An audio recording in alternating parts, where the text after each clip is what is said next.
again. It's been a little while. I've been reading. Fair to say, I've read a few books. These are the books I've read over the last 2 months.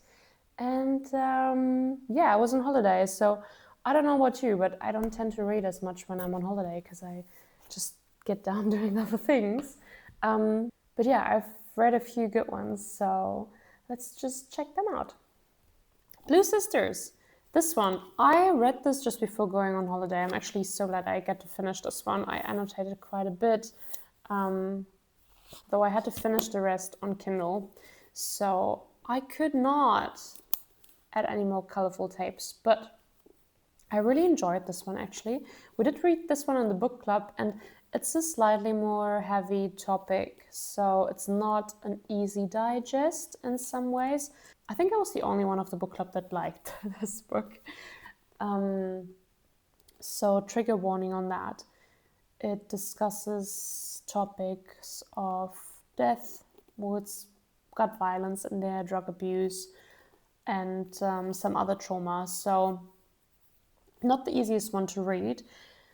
It is about 4 sisters. Well, rather it's about 3 sisters, the Blue Sisters, dealing with the death of their sister, which they lost a year prior to the book starting. And the book dives into the relationships between the sisters, how they deal with loss, how they're grieving, how they're avoiding it.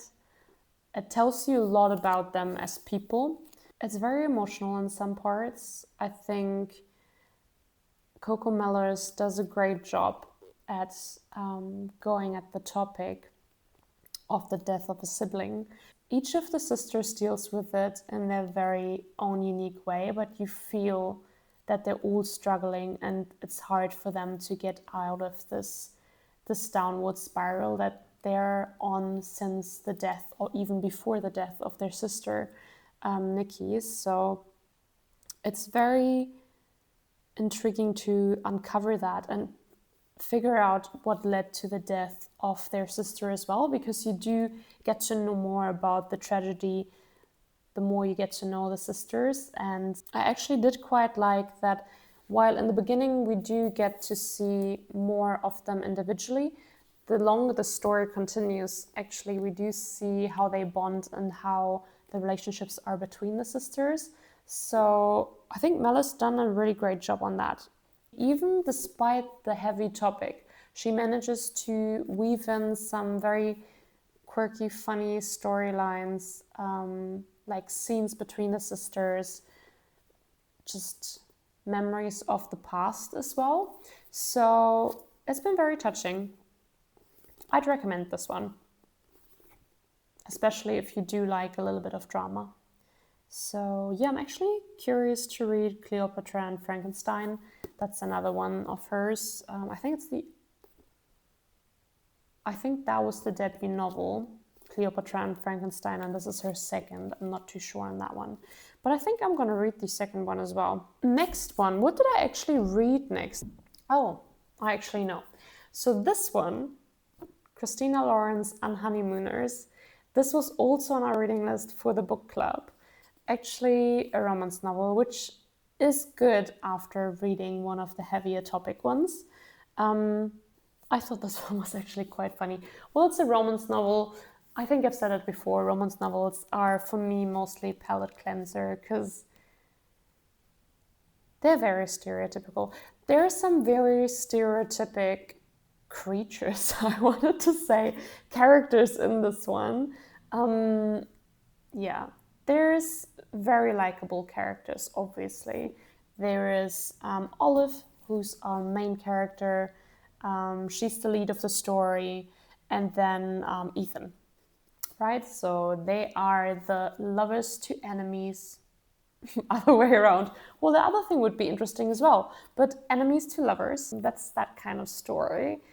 Story begins at the wedding of her twin sister. So Olive has a twin sister, and her twin sister is the lucky one, always wins at everything in life, and it's her wedding day, and everyone at the ceremony falls sick. So they all got a bug from the food. And there's only Olive and Ethan left because they are either picky eaters or have allergies for the food that was served. So they ate something different. Now they got to take the honeymoon because, that can't go to waste. And since the honeymoon can't go to waste, they pretend to be her twin sister and her newlywed husband. Yeah, and that's kind of where the story starts. I think it's very, I would say 0815 in German. What do you say in English? It's almost obvious for the most part what happens in this book. There are some very unlikable characters. Don't like Dane. Horrible. No spoilers there. I mean, it's kind of, I think it's obvious from the start. He's not very likable. He's not supposed to be a likable character. Everyone else, kind of sweet. It's a very easy read. It's funny. There's some hilarious scenes in it. I think humor is good on this one. And yeah, just went by in a breeze. So that one I actually managed to read relatively quickly, despite being busy. So yeah, why not? Romance is always a good one in between. Then, what did I read next? I gotta check that because I'm not sure. Oh, don't ask me why I did this, but I was traveling, so I got my trusty Kindle with me, and there's not much on there currently, other than, well, you guessed it, romance stories. So I did read Love Hypothesis. I'm gonna need to check if that's the title in English as well. In my romance area. It even says on my Kindle, there's something about it right now. I just read too much romance. Even though I'm not normally into it. What can I say about The Love Hypothesis? It's kitschy. I did not like it. I mean, you can read it. You might be mildly entertained. I'd really much rather read this one again than reading Love Hypothesis. It's a campus story. The main character, funnily enough, is also named Olive. Olive or Olivia? Olive. I think it was exactly the same both times. And I read them one after the other. So Olive is on campus and Olive has a friend. And her friend is into her eggs. And because she thinks that she's still hung up on her ex, she won't date him. So Olive thinks, well, it's just a reasonable thing to just kiss a random person in the hallway to make her friend think that she's over her ex. Interesting story. The person turns out to be a professor at the university that everyone thinks he's an asshole, which he is not. Obviously, he's a really sweet guy, and they hit it off sort of ish because they now need to pretend that they're in a relationship because her friend needs to think that she's in a relationship with someone other than her ex so that she's over him. And yeah, her friend can start dating her ex. The concept seems very strange. It's overly complicated for no reason. Let's be honest. They have chemistry, obviously, her and the prof. And there's actually nothing that stands in the way of them dating for real. Which makes the whole story kind of annoying because they always come up with unreasonable reasons to not make it work. Yeah, I guess you gotta decide for yourself. I mean, it's cute. You can read it in between. There's not even a plot twist in there. Well, there's things happening in the book. I'm not gonna spoiler it in case you wanna read it, but I think everything they come up with, sadly enough, you kind of can guess and you want to yell at the main character, just do this already and your issues will all be sorted. So, yeah. I think I gave this one 2 stars. Sorry to disappoint. The Cruel Prince was the next one that I read from Holly Black, because the Kindle was still with me, and I actually quite like this book. The main character is Jude. Jude is, I think she's 17, and her twin sister and her elder sister, they were taken from the human world and brought into fairy when their parents were murdered when they were about 10 years old, I believe. And yeah, that's kind of where the story starts. It's a little bit about how they get on in fairy, what their life looks like. They're obviously not accepted because they're humans, and yeah, fairy are not very accepting of humans in this one. Jude has learned fighting from her adoptive father in the fairy world, and she wants to become a knight. She actually wants to fight for her place in fairy to gain some respect. For example, from the prince, Cruel Prince. As the title says, there is a prince in this one. And the prince may or may not be a love interest as well. Well, they're not very nice to her. So this, again, is a enemy to friends to lovers kind of storyline. This one has some good plot twists. I like this one. The storytelling is nice. Nice is such a bland word, but it has a flow to it. It's interesting. I enjoyed reading the characters. Also the supporting characters. They all have kind of a story that feed into it, and they don't always have a very obvious agenda. So the agenda of the supporting characters does drive the plot. And some of the things I didn't see coming, which I do enjoy that, especially if a fantasy world like fairy is built to last multiple episodes or books. That's always kind of nice when you think that there is more to read after. And this book is definitely set up this way. So I am curious to read the next ones of this. I'm not actually sure what it's called. I think it's called Fairy King, the next one, which, I mean, the title, you think like you can tell by that what this book is about, or when you start reading it that you kind of know, but then you may also not know. I think it has a nice way of leading you on and then giving you something entirely different. So even Jude, she takes a totally different route than what she anticipated before. And also the relationships with her sisters actually develop quite a bit into a direction that you would not expect. I always struggle trying not to spoil, especially with fantasy books. I think it's so hard not to say anything that could give away part of the story.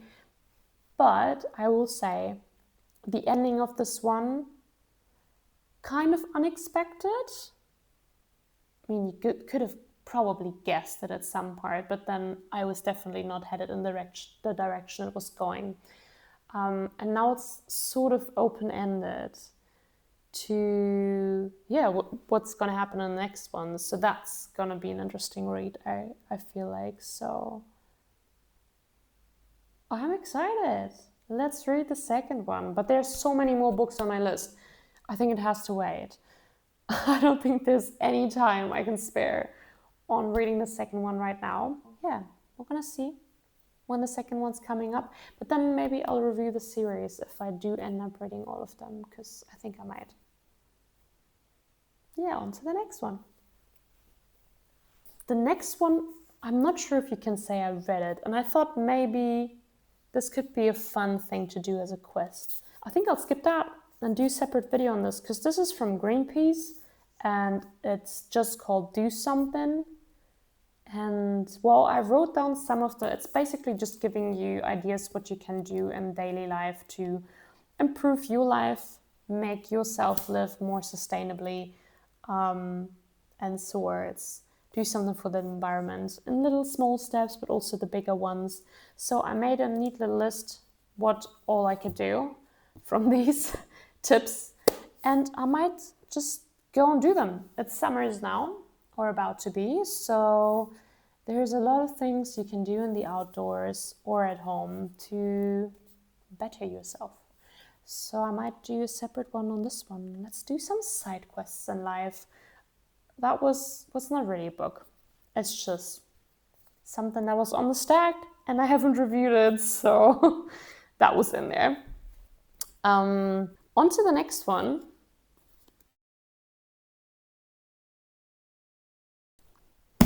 Here I am once again.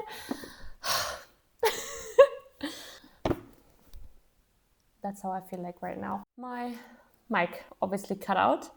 And I still had 2 books left to review. So now we are here again. And yeah, I didn't notice until I was already cutting the video. And I was like, oh, where's the sound gone? So sad for me. Let's talk YA. I read Inheritance Games.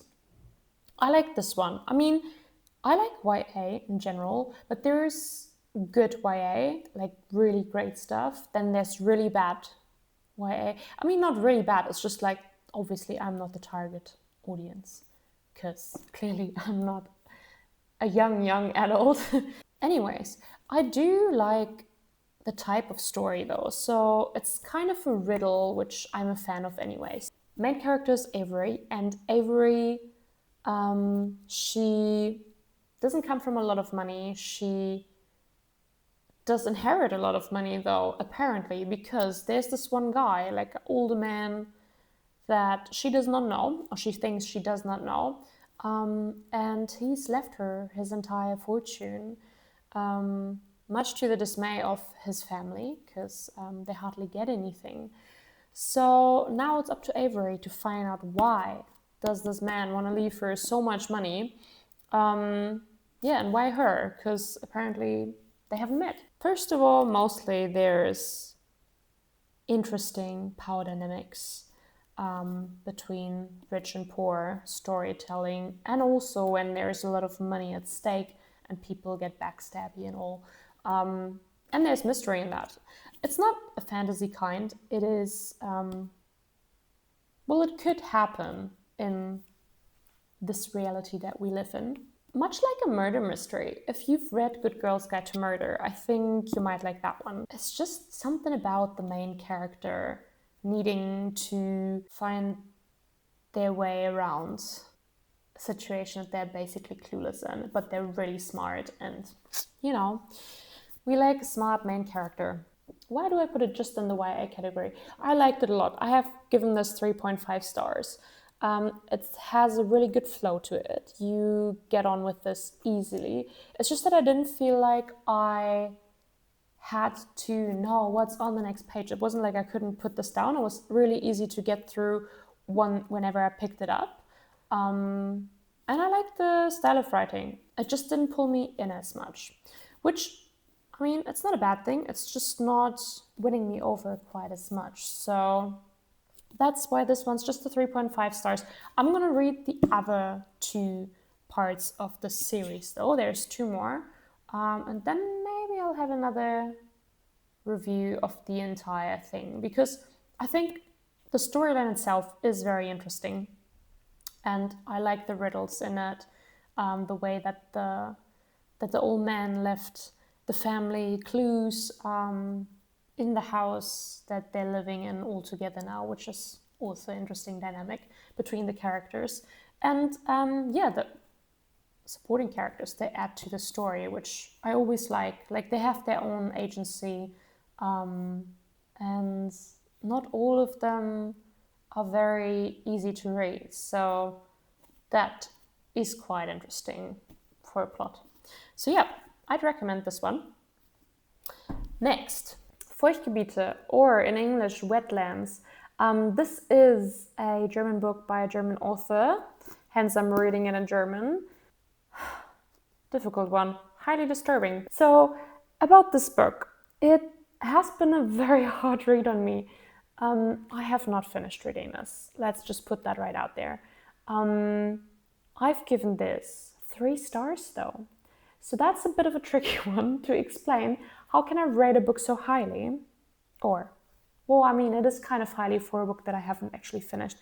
I struggled with reading this from, well, the very first page, essentially.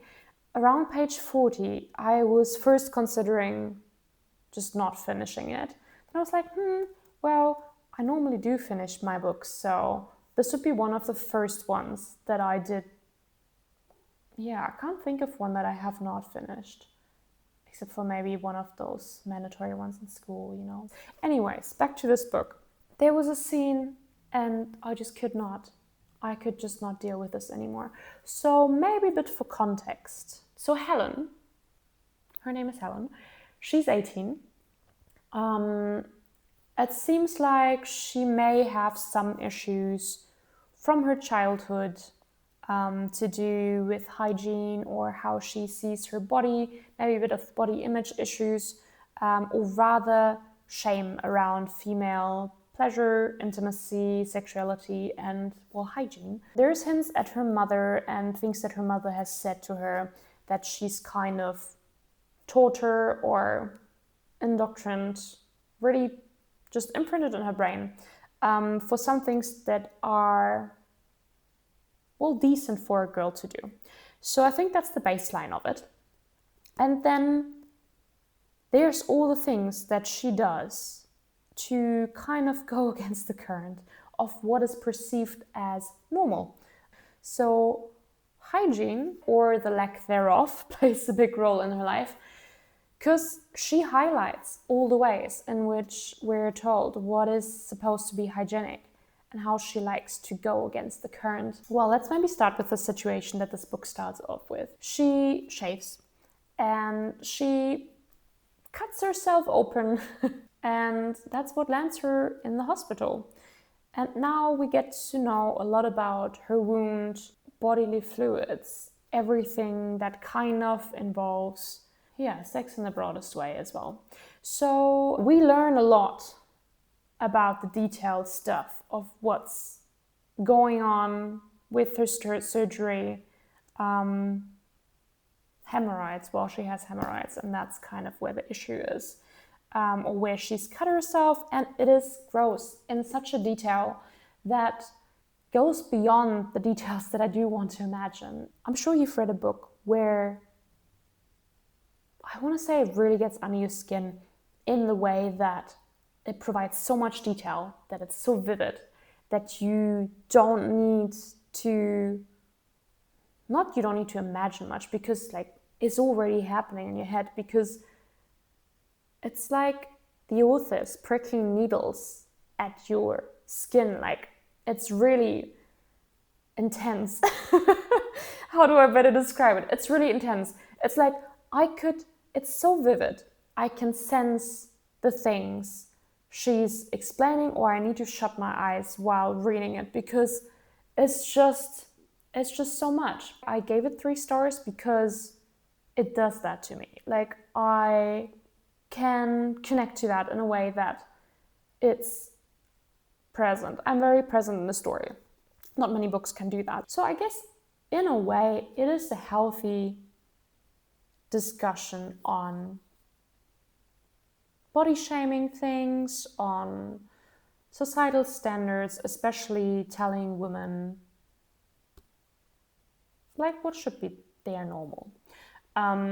It's just that Helen has a whole extreme on like everything. There's just a lot in this book, and it's not like you do get one very vivid description of, well, her injury or her sexual practices, or like sexual practices that she's had when she was very young, or experiences she had when she was very young.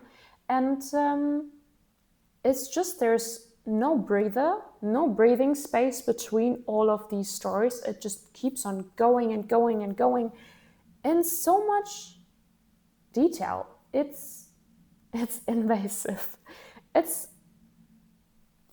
Well, I get goosebumps just thinking about it. It's like, just gonna leave it at that. You gotta read it to make up your own mind. I do not quite get the craze around this book. Well, I mean, there were millions of copies sold. I guess it's controversial. It is attention-seeking for sure. And a little curious about what everyone else does when no one's looking. Like, what is anyone's guilty pleasure? What do people do behind closed doors? Yeah, but I don't need to know in that much detail. That's just me. So yeah, I guess I didn't quite celebrate this book, though I think it probably does have an important part in discussion about female body image, and yeah, shame around things. So maybe in a few years I'm gonna read it. I doubt it. There are so many good books in this world, and sometimes you don't have to finish them if they're not good, because there are so many more books you could be spending your time on reading and discovering. So I'm gonna start that practice that if I can't deal with a book, I'm just gonna put it down. Because I want to fill my time with things that don't make me gag, essentially.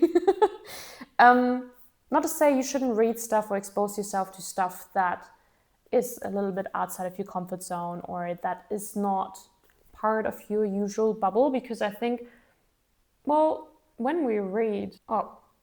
I read, I do discover things through other people's eyes. Like, that's how I get to know perspectives, even my own thoughts. Like, yeah, sure, sometimes you read something, you're like, oh yeah, I think the same way. But then other times you might be thinking, oh yeah, that's the way I never looked at things. So even from a book like that, you can take away that. Like, if I read that on the train and I'm totally embarrassed about what I'm reading, and if the person next to me might be sneaking a peek at the page and she's like, oh, what is she reading? She's into that? Then that's obviously something that I gotta unpack. Because, I mean, I'm not usually prude or anything, but this was just a little bit too much out there, which is fine.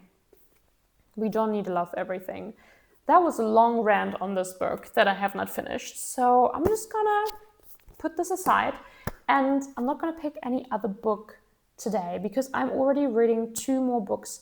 I'm reading Stay Away from Gretchen with the book club, and that's also German titles, so yeah, that's kind of an interesting one. I'm excited to read more of that. And then I'm still reading Unlearn Patriarchy, which I started before the holiday, and then I just didn't get around reading it really because, it's essays. I love essays. It's just I like to sit with them for a little bit longer because they're normally more complex text, and I like to annotate and maybe just think about where that fits in my life, or if I've had experiences like that, or even if I haven't. And so it takes a little bit longer. It's normally not a quick read, so I take my time with that. But maybe since it's summer, I might pick up another one of my lovely TBR in between, just to have something else to put my mind to. So yeah, until then, happy reading, and see you next time.